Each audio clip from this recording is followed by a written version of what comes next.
La chasse au trésor des Portes de Meuse revient jusqu'au 30 septembre 2020 pour une 6e édition avec de nouvelles communes à explorer sur un parcours de 26 km. Vivez une expérience unique et ludique en plein air à la recherche du trésor des Portes de Meuse. De nombreux lots sont à gagner comme un iPhone, un iPad, une iWatch, un baptême de l'air, un VTT ou encore un séjour insolite. Alors venez vous promener dans les Portes de Meuse, plus d'infos sur portesdemeuse.fr ou sur Facebook. Jeu gratuit.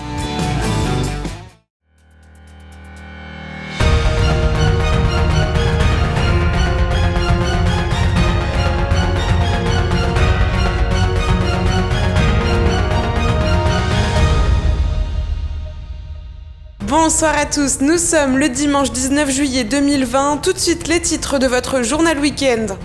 Une idée originale pour changer les idées des résidents de l'hôpital André Breton de Saint-Dizier à découvrir dès le début de ce journal. Puis nous irons faire un tour du côté de Saint-Amand-sur-Fion pour prendre des nouvelles des organisateurs du festival La Tête dans le Fion.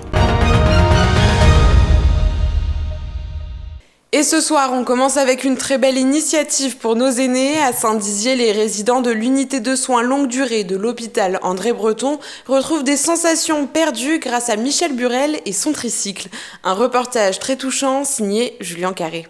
Cela fait maintenant un mois que l'unité de soins de longue durée de l'hôpital André Breton a reçu ce tricycle porte-fauteuil à assistance électrique. Ce projet a été porté par Michel Burel, l'animateur, mais l'idée lui a été soumise par un résident, malheureusement décédé à ce jour. Qui me disait mais c'est dommage qu'on ne puisse pas faire encore du vélo. J'en faisais beaucoup quand j'étais plus jeune. J'adorais ce vélo, j'adorais cette sensation de vent dans les cheveux. Et c'est venu de lui en fait. Donc c'est lui que je remercie, il s'appelait aussi Michel. Donc voilà, je remercie beaucoup pour lui parce que d'autres résidents vont pouvoir profiter énormément de belles balades. L'aboutissement de ce projet a été salué par le directeur du centre hospitalier. Et l'acquisition de ce tricycle prend tout son sens au lendemain de la crise sanitaire. C'était particulièrement bienvenu dans cette période de sortie de confinement qui a été particulièrement difficile pour les personnes âgées accueillies en institution et qui ont cette envie naturellement d'aller à l'extérieur, prendre l'air. L'objectif est en effet de sortir les personnes âgées de l'isolement. Et ces derniers sont très friands de ces petites balades à vélo. Oh oui, c'est une chose qui est vraiment bien. Ça nous fait faire une petite sortie. C'est surtout ça. Parfait. Et comme ça qu'on sort, autrement on ne sort pas. Alors là, ça nous fait prendre un peu l'air. Ça fait du bien. Il m'a amené dans ma rue. C'est que j'ai revu mes copines, elles étaient là toutes. Pensez, c'est la farce. Surtout avec ça, elles ne m'ont pas reconnue tout de suite. Vraiment, ça m'a fait plaisir parce que je les ai vues. Au lieu que ce soit elles qui soient venues, c'est moi qui ai été les voir. Le sourire de ces résidents peut se lire même au travers du masque, des ondes positives qui touchent le personnel soignant. Très émouvant parce qu'ils nous disent un petit peu leur ressenti, leur vécu, ce qu'ils ont fait, où ils sont allés. Et c'est vrai que Michel leur apporte un grand bonheur de les emmener à vélo. Pour l'heure, l'unité a à sa disposition un seul tricycle, mais l'objectif pour eux est d'en avoir 2 dans les prochains mois.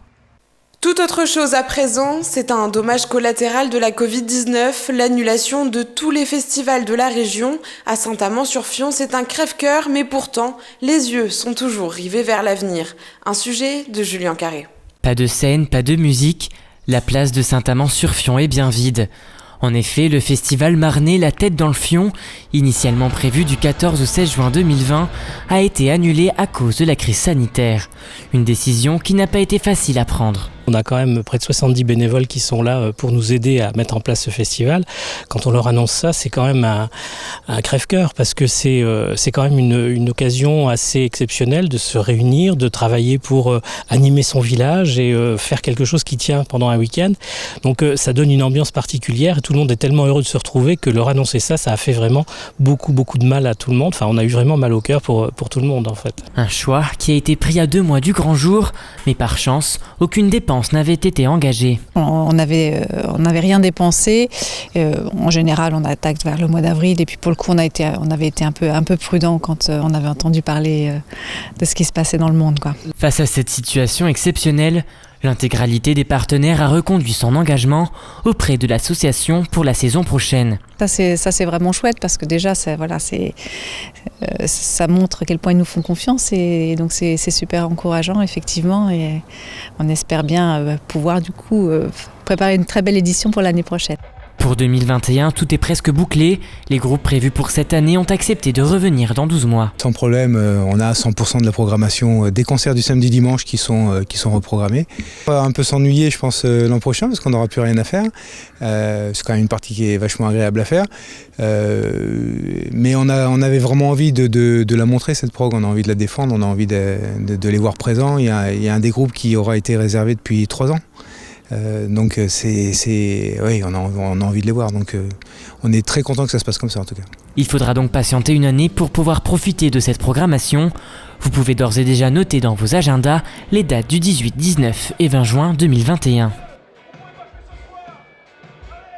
Et c'est la fin de cette édition, merci à tous de l'avoir suivi, bonne fin de week-end à tous et à très vite sur Puissance Télévision bien sûr. Toute l'actualité qui vous concerne, à voir ou à revoir, dès maintenant sur puissancetélévision.fr et sur notre application mobile.